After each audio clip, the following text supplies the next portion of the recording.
We'd appreciate hearing from you and understanding what your particular situation is with regard to your benefits, the number of plans you have, the size of your organization, and how many years your agency has been with your current broker.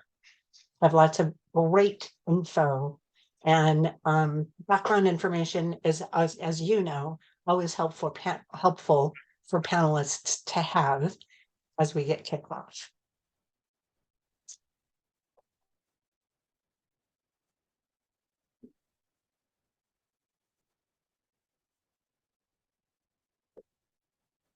And Lucia, I'm thinking, do we have a pretty full house now? We are at 17 attendees. 17. Okay, we're about half full. So I do want to give everybody an opportunity to get in from the beginning. And again, if you would, while we're waiting, think about your benefit questions. If you have benefit questions, you have, and you want to go ahead and put those into chat, put those into the Q&A, you certainly can. I want to punish those of you who are on time, so we're not going to wait too much longer. But again, you want to give everybody the opportunity to get in from the beginning. And we have some responses coming into that poll, Lucy. Yeah, we've got almost we got about 73%. Okay, participation. Right. Thank you. So why don't we go ahead and get started? I'm going to say thank you so much for your time today. Really appreciate it. I know it's an important issue to all of us, and we're really pleased to be able to bring you this webinar. Thank you for doing the poll. Lucy, if you would go ahead and share those poll results, it would be great. So it looks like the majority of you have 100 to 249 employees. Actually, it's pretty close. You have pretty equal representation. Less than 99, there are several of you as well as 250 employees or more. So interesting. Right now, how many health plans does your agency offer? It looks like many of you are offering 4 or more. 27% 4 or more, 27% are offering 3 or more, 20% are offering 1, and 20% are not, and 27% are not sure. So we may give you some things to investigate by the end of this workshop. Question number 3, how many years has your agency been with your current broker? Again, it looks like we have a variety of responses. Some of you are not sure. It looks like 27% with 11 years or more, 27% 5 to 10 years, and 7% with less than 5 years. So we'll talk a little bit about that today as well. Thank you very much for doing that poll. My name is Christine Sliz. I'm the moderator today, and we have a lot of talent in our virtual studio, and one of those people is Lucy Trong. Lucy Trong is our technical host today. She will make sure that everything keeps running smoothly. If you have any problems with technology at all, please go ahead and chat to Lucy. You'll notice on your toolbar, you have a Q&A section as well as a chat section. We'd really like you to use the Q&A section to ask questions about benefits, questions for our panelists. Please use the chat section for talking with Lucy, technical issues, or anything else that pops up that you want to chat about as opposed to asking questions. We'll be keeping an eye on both of those lines. So with that, we are going to get started. I really encourage you to ask questions, again, because we have great talent in the room today. We are very fortunate to be able to bring you this webinar free of charge because we have sponsors. And I want to say thank you to our sponsors. Whoops, as I get a little trigger finger. Say thank you to our sponsors, Stars and Keenan. They both stepped forward, and because they stepped forward to sponsor this webinar, we are able to provide it to you free of charge. And do you want to go ahead and give a very warm welcome to Karen Goodsight from Keenan? Keenan is a benefits broker. Karen has been a benefits broker with them for over 27 years, and she is tremendously talented. Keenan has a reputation for having very innovative solutions to benefits problems and questions. And one of the innovative solutions is the pooled benefits. So Karen is going to take a few minutes and talk about why pooled benefits, why you should consider pooling benefits, and how you can get into a benefits pool. So Karen, I'm going to turn it over to you. Thank you very much, Chris, for your generous introduction, and thank you for asking me to participate. We appreciate being here to talk about pools. So there are, the goal really of the presentation today is to teach you about the differences in purchasing pools and give you an idea of why they're beneficial and what questions to ask if you are evaluating a purchasing pool. So the benefits of being in a pool is that you are able to spread your risk over a larger population. And what I mean by risk is your claims. We know, there's been a lot of discussion about, COVID, and there's large claims coming in right now. And when you're a smaller organization, those have a direct impact to your benefits medical renewal. When you're in a larger purchasing pool, by having more bodies in that pool, more employees and their dependents, you're able to level out that renewal and that risk over a larger population. You also are creating volume purchasing. And when you look at self-funding, especially, you are able to carve out some of the fees that have been in place when you're in a fully insured plan, such as the Affordable Care Act fees, which are about 8 to 10% of a medical premium. So when you're self-funded, you can carve those out. You also create reduced costs with your carrier partners. They have something called retention fees, which is basically the cost of doing business and their profit margins. So you're able to reduce those fees and negotiate based on your larger population. And again, this helps smooth out renewals. Now, all programs do have spikes in renewals because those large claim years are cyclical. So we are experiencing that due to some of the pent-up demand and higher costs due to holding on, getting care. This year is going to be a tough renewal year, just saying, just letting you know. All of the pools that we've been hearing renewals about, including CalPERS and some of the others, are being impacted by some of the late higher claims of COVID. So this is going to be one of those high renewal years, most likely for many agencies. So going to the next slide. When you're looking at the pools, there are joint powers authorities, there are trusts, and there are other types of purchasing pools. And we'll go into those details in a moment. But there are different pools offered in different areas within the state. There are regional pools that are offered in Northern California, maybe parts of California like Monterey. There are regional pools that offer maybe just all to the north or all to the south, and then statewide pools. CalPERS is a large statewide pool, but they have different rates depending on what region you're in, because the cost of doing care, the cost of care is different based on the region that you live in.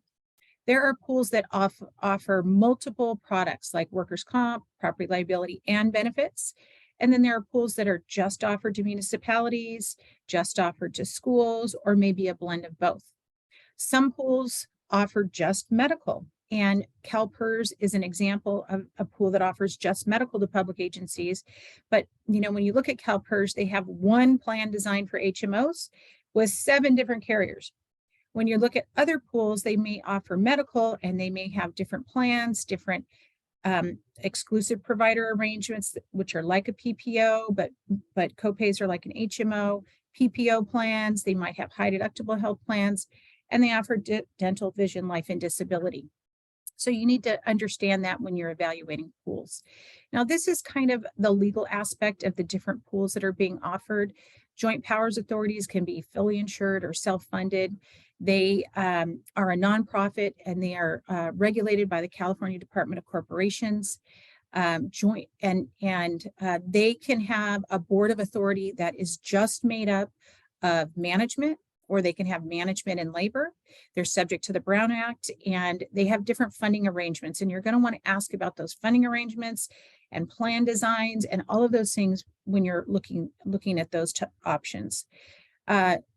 Trusts. Oh, can I move back just a second? I apologize. Trusts are a joint labor management board. They're a private organization. They're governed by 501c. And one of the differences between a trust and a JPA is if there's any reserves left, they must stay in the trust and they must be used to buy down rates or benefits. A purchasing pool can be a private pool. It has a plan sponsor and it can either be public or private. And they are not governed by the Brown Act or the 501c. They are governed by their own policies and procedures. Okay, we can move on, Chris. Thank you. And, when you're considering pools, some of the things for you to consider is, do you have a voice? Do you have input on the decisions that they're making about plan design? How do you use reserves? How to build reserves? How to, what types of plans need to be offered to meet your employee group needs? You're going to want to look at renewal dates. When does the pool renew? Not every pool is a January 1. Contract terms. This is really important. When you're entering a pool or exiting a pool, you want to understand what those terms are so that if you want to leave a pool, you can't come back for 2 years or 3 years or 5 years. Flexibility in plan design. This is why I encourage agencies to look at other pools than CalPERS, because there is a variety of plans available and other purchasing pools that may meet some of your employees' needs where they're not getting it now within their current pool. You want to look at the number of lives. Is it experience rated? Meaning, are you going to be part of a certain renewal rate, or is everybody a blind pool in one renewal? You definitely want to understand their finances, their renewal history, whether they're self-funded and fully insured, and what kind of service are you going to receive from your HR department to your open enrollments? Do you have a benefit administration system that's included? Are the financials transparent? And some of the other features of the pool. So I hope that that's good information for you to know when you're looking at pools. The next slide shows some of the pools that Keenan and Associates offers in California. We have many pools for your consideration. And if you'd like more information, you can just reach out to me. So thank you very much, RGS. We hope that this was beneficial, and I'll turn it back over to you. Thank you. Karen, I'm so sorry we had to make that so quick. A couple of people asked in chat if they can get a copy of the presentation, and we will make sure that we send you a copy of the slide. So thank you for that. Please reach out to Karen if you have any questions about the kind of services that Keenan can provide, as well as those pooling questions. The next sponsor we have to say thank you to is STARS. And want to give a very warm welcome to Deanna Knight. She is the STARS co-administrator, the plan, I'm getting this all wrong, the co-administrator for the plan. Deanna, I really appreciate you being here and talking with us about STARS. STARS, if you don't know, is a very competitively priced defined benefit program. They have some really creative way of providing fiduciary oversight, and they're very transparent with their fees. So Fiona, I'm going to go ahead and turn it over to you. Thank you, Chris. I appreciate the intro. I just want to provide a little background about STARS. STARS is the self-directed, tax-advantaged retirement system. And STARS was founded on the premise that all government employees should have access to services, technology, and low-cost investment options available to large agency employees. STARS was initiated by public agencies for the purpose of pooling purchasing power to obtain lower fees while having quality services, which are not typically available to employees in small agencies. Some key features of the STARS program is that it offers a 401A and a 457B retirement plan. And as Chris mentioned, the fiduciary responsibility is included in the STARS program. That's a very important benefit for employers to be aware of. But with this collective purchasing power, we do have low plan administrative costs. And agencies that participate in the plan do have membership on the board of trustees so that we maintain that public sector governance. We have two business partners with that STARS program.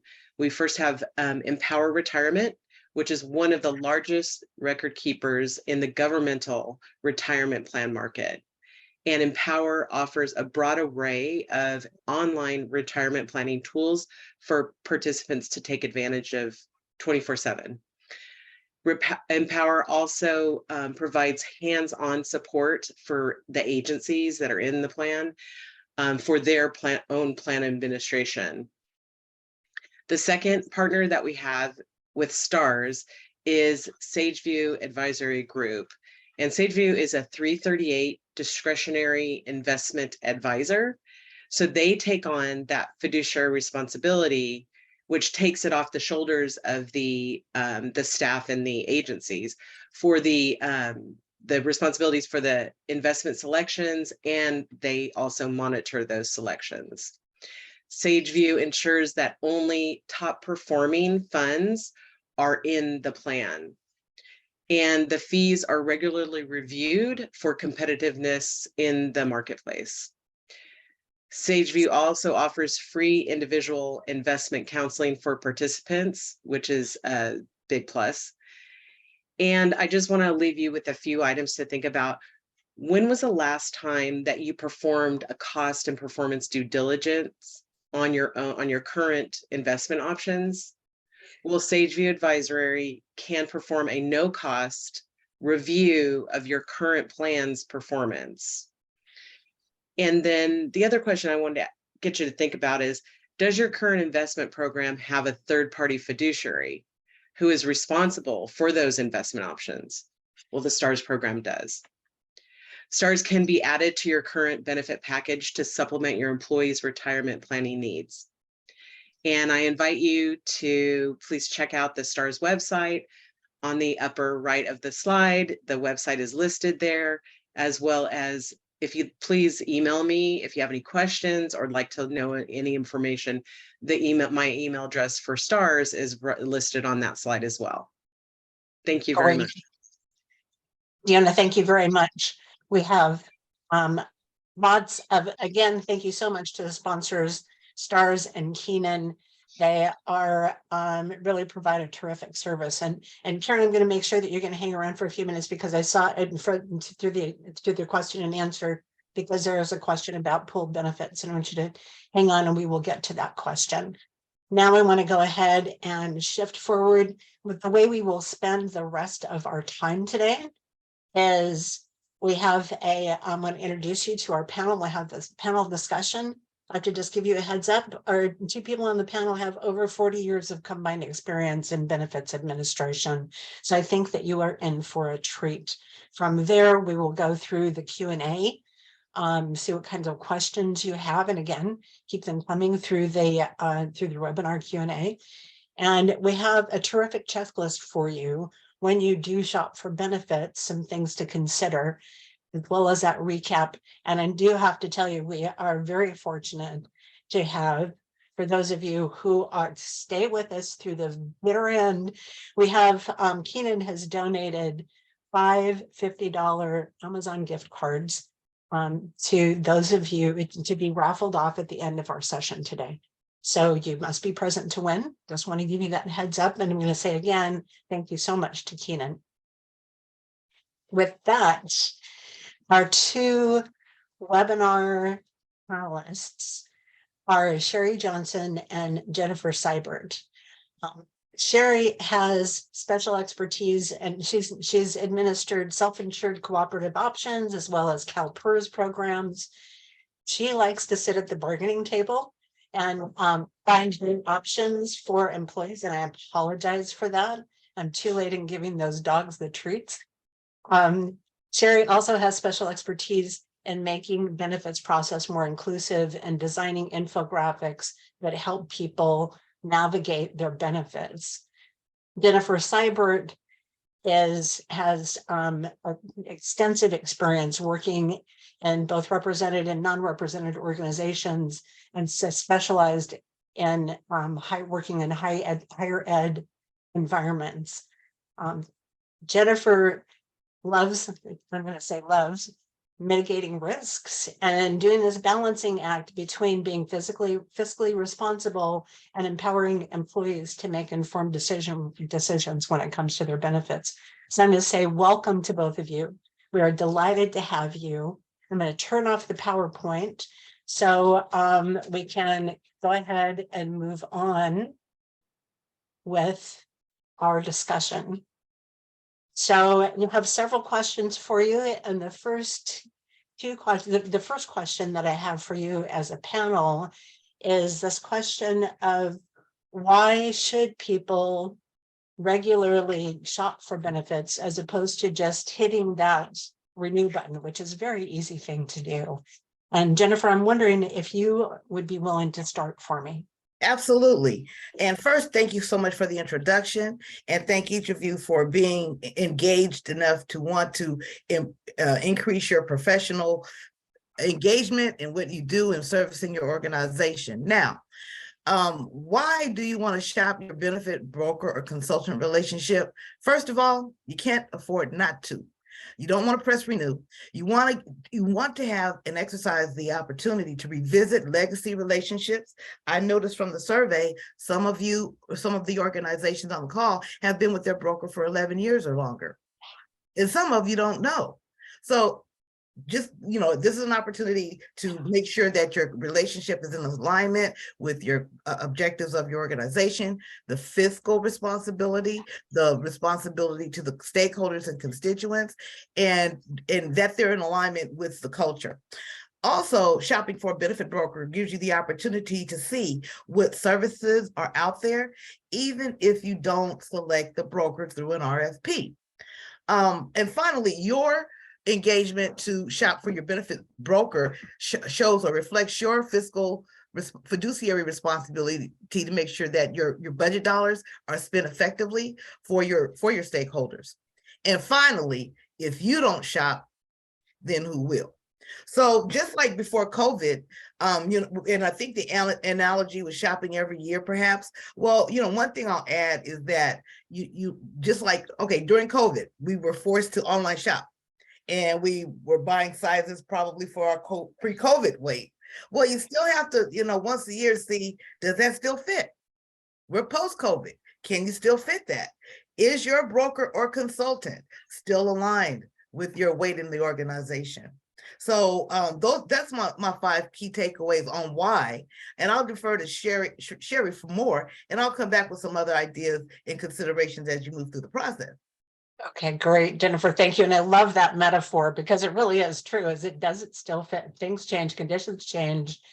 Heaven knows that we're not working in the same environment that we were 2 years ago. So checking the fit is really important. Thank you for that. Sherry, what would you add? Well, I just wanted to echo Jennifer's welcome to everyone, and thank you for your time and your involvement with this webinar today. And, as I love Jennifer's analogy of the weight, and from my experience, it's really vital to identify gaps, not just weight gaps, but within your benefits program, your trends, your gaps in your benefit offerings. A good broker can really provide an objective analysis of those trends and gaps and summarize potential, plan modifications that can benefit both the employees and the agency. Most of us probably work in a collective bargaining agreement environment. And here is really where a good broker can make a world of difference. If you're facing a premium increase, you could ask your broker how the plan could be improved, especially if employees live in geographically diverse areas. Agencies could consider asking their broker for leveraging options such as bundling or beefing up the ancillary offerings. As Karen mentioned, joining the pool to reduce overall costs and risks, and even reducing exclusionary periods on some of those ancillary products. You know, renewal time is an excellent opportunity to increase transparency. Any day of the week is a great time to increase transparency, but especially at renewal time. Each year, the broker should be providing an annual commissions report along with utilization reports and premium analysis. Now, brokers that I've worked with often present to labor groups and to city councils, and they provide that, you know, that subject matter expertise on how your benefits compare to other local agencies, which is really important. Brokers can help make the case not only just for your benefit modifications, but how those modifications can have really positive impacts on your agency's retention and recruitment. Now, from my perspective and experience, having an educated and experienced broker has really been a vital part of a good management labor relationship. In fact, at my last agency, Keenan helped us save $70,000 in commissions alone. And so, as you can imagine, both our elected officials and our labor groups were not only surprised, but obviously elated to have that savings. So it's very important. Sherry, thank you for that. So there are a couple of follow-up questions that come to me that I think are really important. And the first is, so you just mentioned you saved $70,000 by doing some shopping with around for benefits and a broker. So what are the other consequences of not doing the shopping? There is you might be missing out on potential savings, but other consequences of not engaging in that shopping? Anything else come to mind? I just offer that you would risk the perception that you're not listening to employees' feedback or not listening to the trends and not paying attention to the trends and the gaps. Okay, great. Thank you. So best practice number one really is regularly shopping for benefits, looking around, seeing what's out there. And because things change, employees change, our work environment changes. And the second best practice is finding a broker and working with a broker to help you with presentations to employees, transparency with regard to how benefits work, and sometimes at the bargaining table as well. So thank you for that. Anything that either one of you want to add before we move to the next question? Yes, I'd like to add a couple of comments. One is we talk about brokering, and that's the function of what they do. But I see that the brokerage also provides consultancy. So yes, the broker component implies the the revenue, the commission. They broker. That's what they do. But they also consult. They're a creative thought partner for agencies of all sizes, and quite often they have the breadth of expertise within the team to offer guidance on the impact of legislative changes, the impact of potential tax complications or implications when there's a benefit plan design change. They may even offer direct support services in the event of compliance audits. So, when you structure your structure and when you have that relationship, you're able to have a partner that resides outside the organization that you could bring in as a mutual stakeholder that can represent and reflect objective information. They can also vet out, as we look at some of you in the audience who are non-CalPERS related, and as Sherry mentioned before, and Karen as well, on the ancillaries. Okay, so CalPERS has that in the bag, but there's still the ancillaries, the dental, the vision. And as you work with your broker to develop tools to assess your culture, the engagement of your staff for an appetite for change or an expansion on the benefit plan designs, they may think of or offer products or services that may not be traditional or may not have been part of the regular menu and suite of benefit services and products. So a consultant can help you customize your ancillaries to your audience, and they can also vet your new partners. But I will also say, and maybe I should say, I'll save some of the bewares for later on. Okay, all right, don't forget about what those are. So all of those are great points. So again, make sure that you are shopping and making informed choices on a regular basis. Use a broker. They can provide that objective voice, help you at the bargaining table, provide a level of transparency so that people clearly understand what it is that the benefits are that are being offered, and they can provide that view about what's happening across different organizations. And well, know in labor negotiations, it becomes really important to know what kind of benefits comparable organizations are offering. So thank you for answering the question. We have another question, and first before we get to this question, we have a quick poll for you. So we're going to talk a little bit about the philosophy that drives your benefits decisions.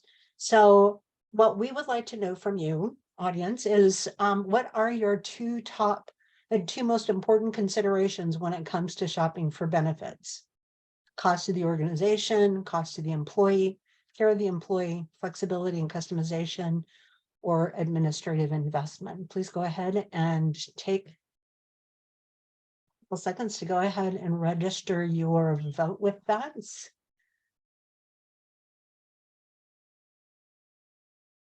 Okay, so your top two, and Lucy, can we go ahead and share those results?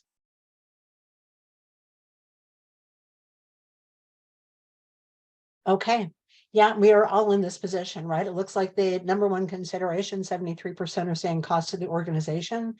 It looks like 55% to cost to the employee, 55% care of the employee, and 18% flexibility and customization.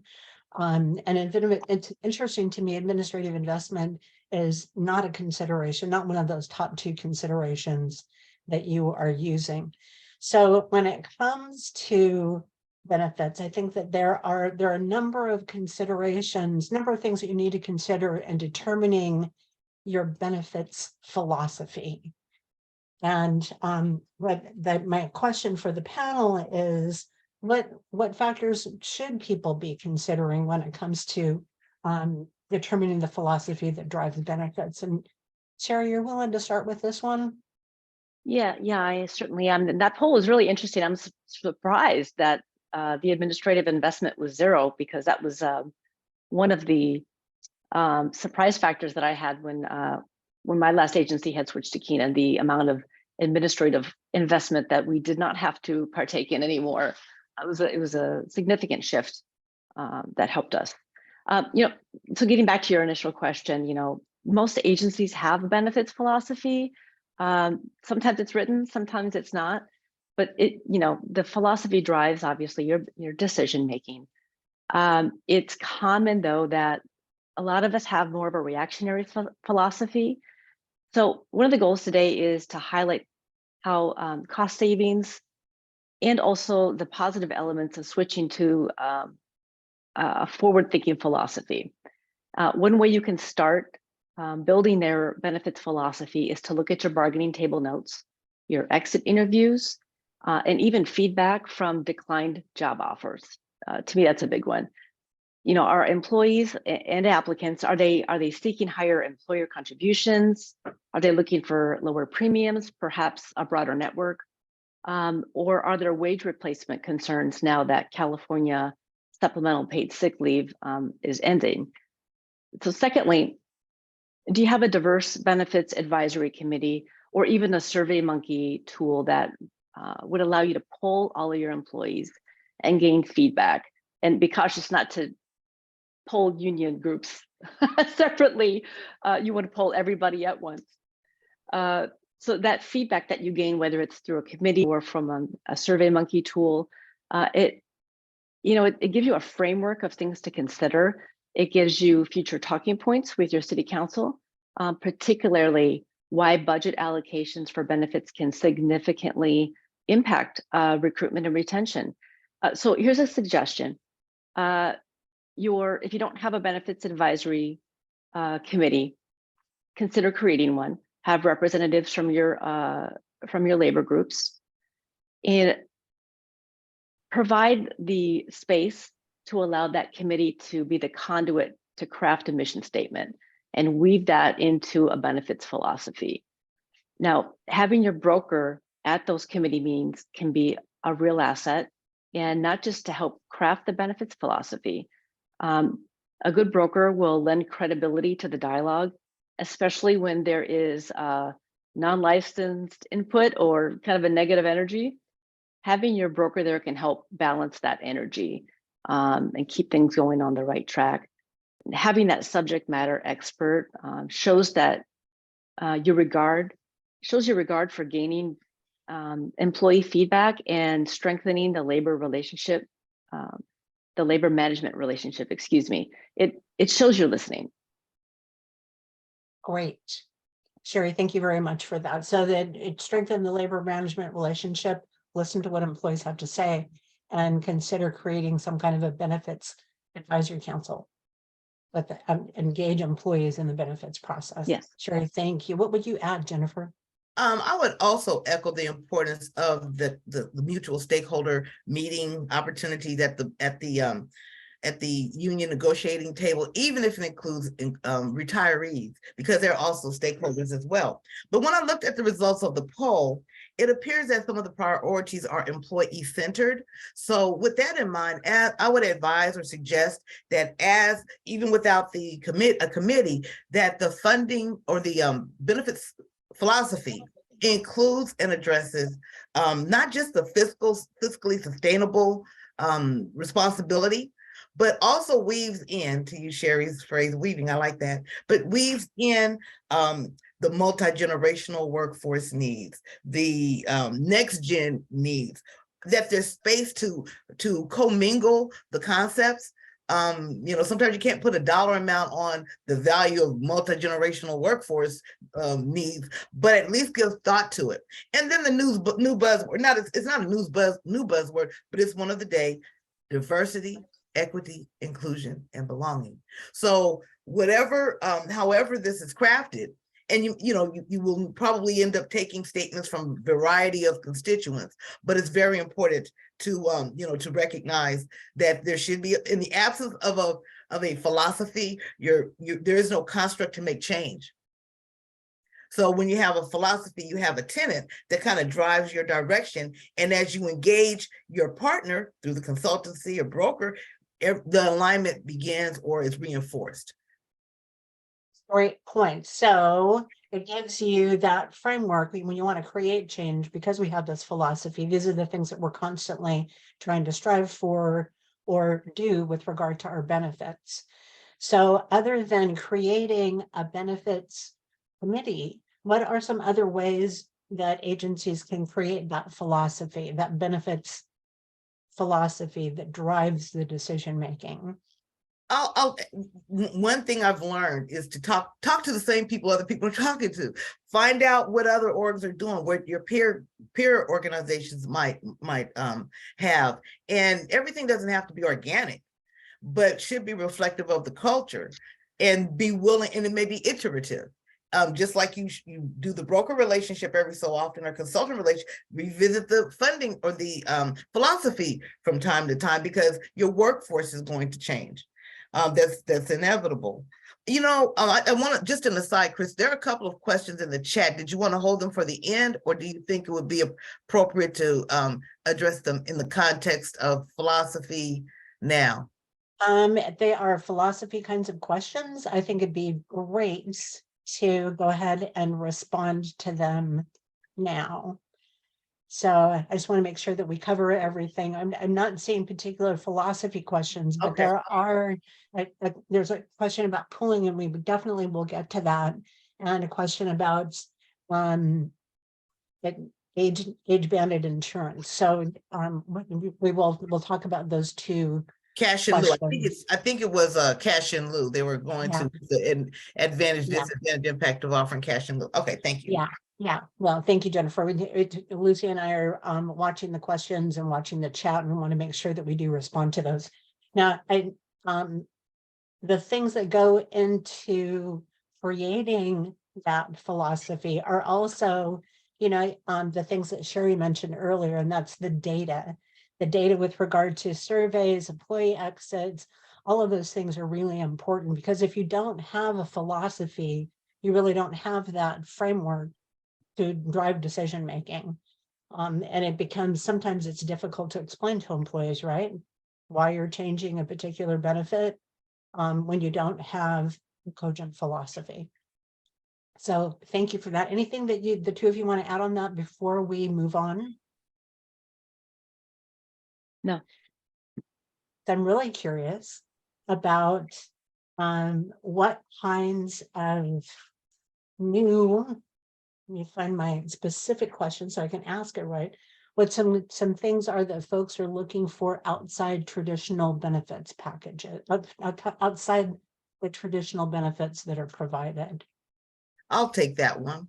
And Okay. when we say, first, let's define what traditional. Traditional for today's workforce is the medical, the dental, the vision, the life insurance, AD&D. And 80% of those benefits are the ones that are more utilized. I would imagine, based on my experience and my limited experience in public agencies. But then with the emerging legislation and emerging trends, there's been a recognition that in order to attract new workforce, we have a workforce with student loans. That during the pandemic, that workforce was unemployed, perhaps. So what types, and this isn't necessarily out of the box, but non-traditional is what type of support are you willing, or is going to be embedded in your philosophy, to recognize that some of your workforce may have student debt? Are there programs that can be interwoven, maybe not employer supported, but something that gives relief to that talented pool, incoming pool to your workforce? Other non-traditional thoughts might be around the sandwich generation, elder care. What type of elder care services can you tap into as an employee, or can the employer offer that the consultant can vet for rating and appropriateness and fit? So those are two. There are others that Sherry will add, but the ones that are emerging, that are progressive right now, are in the well, there are others. I mean, there's extended family adoption services. And things that might be covered in an employee assistance program. Don't know, but a consultant will help you vet that and structure some creative options. Sherry? Yeah, absolutely, Jennifer. Those are great points. And I'm glad that you brought out or mentioned what the typical package looks like. From the feedback that I've received, I would absolutely echo the student debt relief allocation. However that's framed is incredibly attractive to Gen Xers and younger generations. Relocation and first-time homebuyers credit is popular. A residency credit, especially if your agency offers electric and utility services, that's an easy wash. Child care reimbursement, that's above and beyond dependent care FSAs. One that's really important, especially if you have employees that either work out of state or they're hybrid and they travel quite a bit, is reproductive health support. And then the ever popular increased employer contributions into either HSAs or 457B. Those have remained popular for years. One thing that I noticed when the top two benefit priorities, the cost to the organization was at 73%. And one thing that we should always consider when we're doing renewals is that the folks making the decision really should also reflect on how the changes will impact the median take-home pay of like your lowest 15 to 25% of your wage earners, how the benefit offerings can provide a better safety net to them, or if it's going to be a financial impact to them, a larger financial lift. Okay, great. Thank you. Thanks, Sherry. And Jennifer, anything else that you would add to that? Well, yeah, I would add to that and Sherry brought up a good point about the sensitivity of those making decisions on the impact to those who may not be in the same socioeconomical range. So that goes back to the earlier discussion about philosophy and funding philosophy. And some of these micro conversations happen at the bargaining table to where the stakeholders may say, well, you know, the higher wage earners can certainly afford a $50 copay, but we're not in that scale. You know, how do we craft programs that are aligned to wage preferences? How do we think outside of the box? Who do we incentivize? How do we direct the glide path that's in alignment with wages and as well as with benefit product offerings? And so that's one thought, you know, in developing this, how this feeds back into the consultant or the organization, reflecting on what is the philosophy and aligning strategies with that when it comes to the fiscal impact on any plan design changes, which may affect the employee's pay. Pay to the bank, because that's what they're looking at. As much as we talk about Yes. total rewards, we could talk about your base salary is 100,000, but there's 30% more that goes to FICA and OSDI. Employees want to know what goes to the bank. Yeah. So, you know, how do you craft that messaging so that there is value in the total rewards, and your consultant can help once there's the philosophy and you have the stakeholder concern, and, you know, you can develop the messaging that will hopefully create a positive work environment, builds morale, establishes your organization as first in class for what they do, and there's pride in that.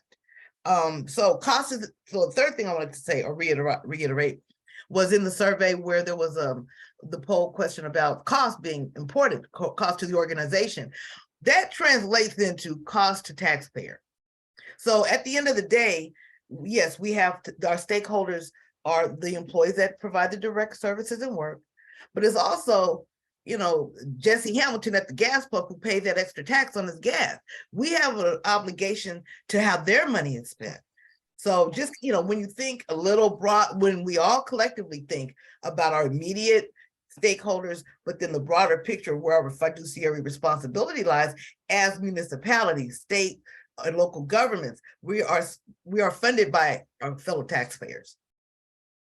You know, Jennifer, thank you for that. I mean, that's all, it's a great point, and I appreciate the fact that you made that fiduciary responsibility is key for all of us who are working for a public agency. And it really sounds like, so these are the many things that I've heard you talk about in terms of options for beyond traditional benefits. I've heard you talk about elder care, student loan debt programs, reproductive health, increased contributions to HSAs, finding ways to incentivize the use of benefits, and also making sure that people really understand the true value of the benefits that they are receiving. So being expansive, not just in the programs that we're offering, but also in helping employees understand that those things truly have value. Those are the things that I've heard the two of you talk about with regard to more creative kinds of benefits. And one follow-up question is, are you finding that, I know, Jennifer, you've talked about the multi-generational workforce. I'm curious if the two of you are finding that there are some benefits that are more appealing to when you're recruiting people. We're all having this challenge of getting people in the door. What kinds of benefits are most important in attracting new employees? I'll take that one because I do currently, I'm actively a recruiter among the many hats I wear. But in today's workforce, because we are where we are relative to the population, it has nothing. Benefits are great. And most employers are paying something, but it's time off. I mean, this is nothing a consultant can help you with. Yep. So just, you know, but it's still part of the work-life balance. That's part of your total, your benefits compensation. Right. So, okay. You know, in preserving the work-life balance, how do you do that through creative use of time offs? I mean, but, you know, it's kind of oxymoronic to have work and then a generous time off program, but that's what it takes to remain competitive and to attract the talent to help our organizations move forward. Jennifer, thank you. Sherry, anything you'd add? No, I would absolutely echo, I should say no. Yes, I would absolutely echo what Jennifer said.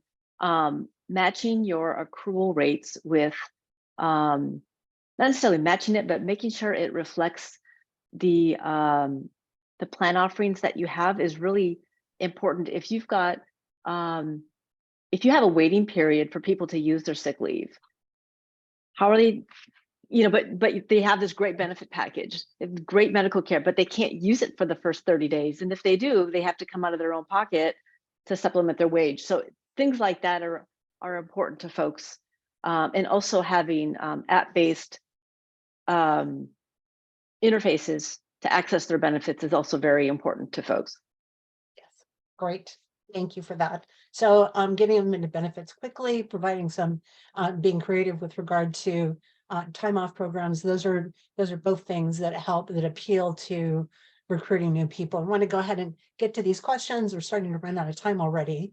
And this one, Karen, I'm going to direct this question to you. The question is, we offer cash in lieu to some of our employees that have been here for a long time. There are about 7 to 10 employees that benefit from that. Will that affect us when trying to find a new pool? Thank you, Chris. And I would say that we have a lot of different pools that have different underwriting guidelines, right? And underwriting guidelines are established to help protect the risk of the pool. And we have a lot of cash in lieu in public agencies, not so much in schools anymore, but all of the other types of public agencies. So we have to work with you on strategies on how to make your platform look like it's a healthy risk for a pool. So we have ways to work with you. If you are, you can grandfather your population, you can, there are other strategies that we can work with your agency on to obtain quotes from other pools. And, we're happy to do that. Great. Karen, thank you very much for that.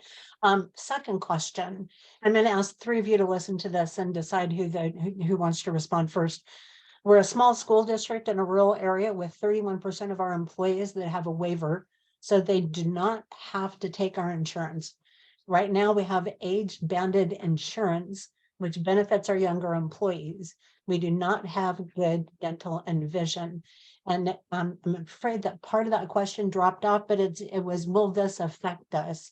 And I'm going to turn that into, how will this affect us? And Jennifer, since you worked with higher ed, do you want to respond to this first? Let's see. They have a waiver, so they do not have to take our insurance. Right now, we have age-banded insurance, which benefits our younger employees. We do have good. So how will if the question is, how will the waiver affect you? This is how it will affect. And it's going to be it depends. How many of those employees, if you have 1,000 people, well, I don't know, on this call, I think 500 was the most. If you have an employee base of 500 eligible heads, but only 7 of them are waiving out, there's not much impact. It's impactful, and I'll defer to Karen if I'm, to kind of balance me on this. But if your organization is small, and it depends on the benefit, some of the benefit, and you're not CalPERS, some of the benefits that you are offered are not just subject to what you want as the employer, but what the vendor or partner requires. They may require that 10%, no more than 10% of your eligible population opt into a cash in lieu. So that's, that's one consideration. It's not just what you offer, but it's what your business partner will accept. Okay, thank you. And Karen, anything you'd add to that?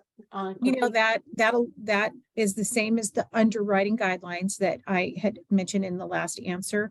Jennifer, that's exactly what I'm talking about. The pools have requirements. But even when they have the requirements, you can look at a pool to get away from the age rating. If that's something that the agency wants to do, the pools are not required to offer that age band rated premium. So you can look at whether that benefits your employees. The other strategy is, if you have an age rated premium, you can create composite rates out of that, meaning like everybody pays the same, whether you're single, two-party, or family. So there are other strategies. You can also look at grandfathering that population, right? So that population stays opted out and nobody else coming into the organization, everybody's required to take a plan. And then you could look at the pools and say, okay, what type of plans are there? Are they affordable and things of that nature? So there are ways to evolve out of your current purchasing arrangement if that's the goal of the agency. Okay, great. Karen, thank you. And it looks like there was some clarification. 37% have the waivers for health. And of that percent, 5% have cash in lieu. So I don't know if that changes either one of your responses. Mm-mm. Nope. Okay, great. Thank you. Last question that we have up is that if an agency needs help implementing benefits philosophy or shopping for brokers, can RGS assist with this? What's the contact information? Sherry, you want to respond to this? Absolutely. I think we have it on one of our last slides, if I'm not mistaken. Yes. But we can absolutely help with that conversation and would love to help you not only implement and consider what your benefit philosophy is, but also connect you with either Keenan or a broker of your choice and work through those processes with you. And if you need help discussing your options with your labor groups, we can certainly assist with that as well. More than happy to be of assistance to our agencies. Thanks, Sherry. I think those are all the questions that we have. Gosh, and we are right on time. It's about 10:54, excuse me, 10:56. I'm gonna go ahead and share my screen once again, very quickly. And say again, thank you very much for your time and attention. I want to make sure that you know we have this awesome check sheet for you that Lucy's going to put the link in chat for this check sheet. But you'll see that the check sheet takes a look at number one, is this a priority? Ask you to think about, is this a priority for you? Yes or no? And is it available when you're looking around at brokers or programs or plans, what the availability is? The check sheet is actually, I'm going to go ahead and see if I can't bring it up really quickly when I'm not able to. So the check sheet is actually 3 pages long. It covers a number of different items. And we want to make sure that you have access to it because it's tremendously important when you are doing that shopping for benefits. Some of our best practices: shop for benefits regularly, stay in touch with your employee population, if you can have some kind of a benefits advisory group. Know that there are a number of different ways that you can get creative with your benefits. And having another best practices is having a broker regularly shopping for a broker and looking for who offers what and how they can help you. That broker should be a partner with you in bringing benefits into your organization. So lots of great learnings from this. I'm going to say thank you again for your time and attention. You have the checklist. You have the link to the checklist. Chris, before you jump into raffle time, I believe the Yes. checklist was on the screen and Lucy was kind enough, and apologies for Oh. jumping in, but I wanted to make sure that we let everybody know that both Jennifer and my emails are in the chat, our LinkedIn Right. address is Right. in the chat. And also if Right. you'd love to subscribe to our e-news, we would love that. The checklist is in a downloadable file in the chat as well. Okay. No, thank you very much for that, Sherry. Of course. So we're going to go ahead and move to the raffle. And Yolanda, I'm going to ask you to go ahead and give us the results of the raffle. Sure thing. Hopefully all of our winners are still here. So our first winner is Angela Rodden, Sandoval County. Great. Okay. Our second winner is Leah Smith, Esparto School District. Excellent. Thank you. Okay. Angela, Leah. Okay. Our third winner is Ernest Azevedo, Hopefully I said that correctly, from City of Half Moon Bay.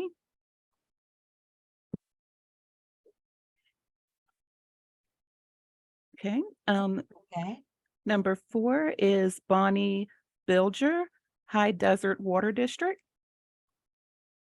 excellent. Okay, and last but certainly not least, we have Frank Williamson, Municipal Pooling Authority. Excellent.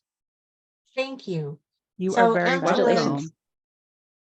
congratulations indeed. Angela, Leah, Ernest, Bonnie, and Frank, if you could please put your email addresses into chat, it would be great. And we will make sure we get those gift cards to you. And I'm going to say thank you again to Keenan for providing those gift cards. Very generous and appreciated. So again, thank you so much for your time. We covered a lot of territory today. I know we had to talk really fast, but we appreciate your time and attention. We know your time is valuable. Please, if you wouldn't mind completing the evaluation for today's session, we would be grateful. So thank you very much. Take care and be safe.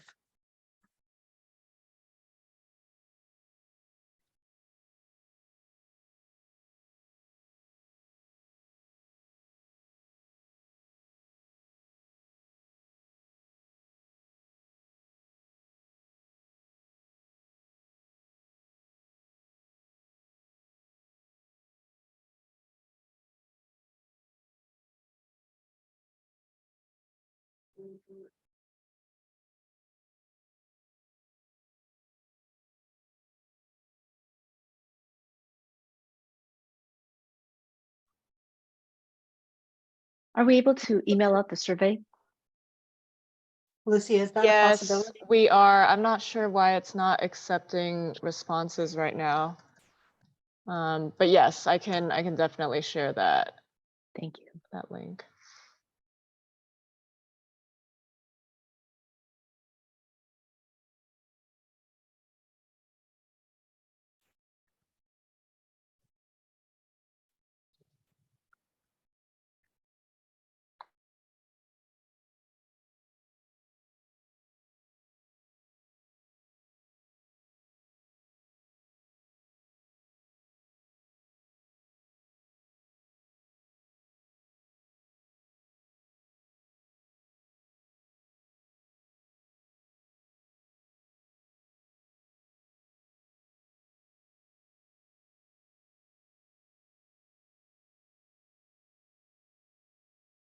So the question is a question in chat. Should we leave and wait for the email evaluation?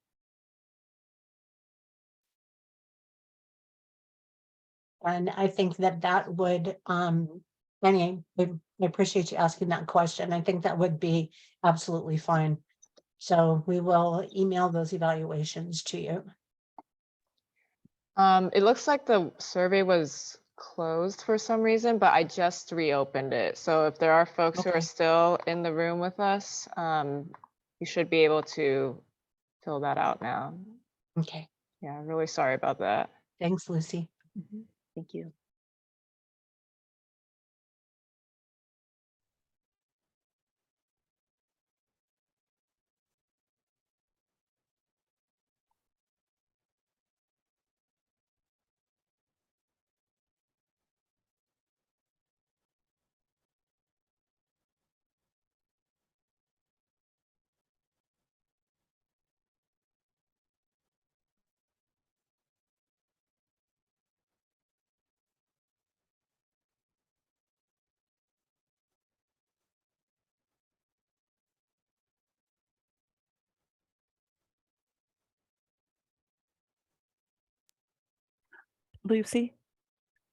Lucy, I think that might have been me. I might have clicked the wrong tab when I was an yeah. Alchemer. Yeah, I was like, that might have been me.